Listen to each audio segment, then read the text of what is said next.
तर मित्रांनो, आपण आज आलो आहे इचलकरंजीमधल्या DKTच्या बॅक गेटला. तर इथं मुलामुलींना विचारूया, तुम्हाला जॉब करायचा आहे की बिझनेस करायचा आहे आणि ते का?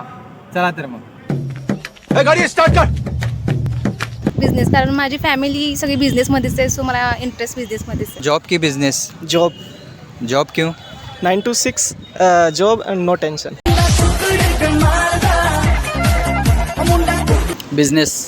का बरं बिझनेस? कारण आपली ग्रोथ आपल्या हातात असते आणि आपण जेवढं ट्राय करेल तेवढं आपण सक्सेस मिळवू शकतो. काय वाटते, जॉब की बिझनेस? जॉब. का बरं जॉब? विदाउट रिस्क करा, कामं करा, पैसे कमवा, घरात बसा, बस. जॉब प्रिफर करेन, म्हणजे पहिला जॉब घेऊन एक्सपिरियन्स, त्याच्यानंतर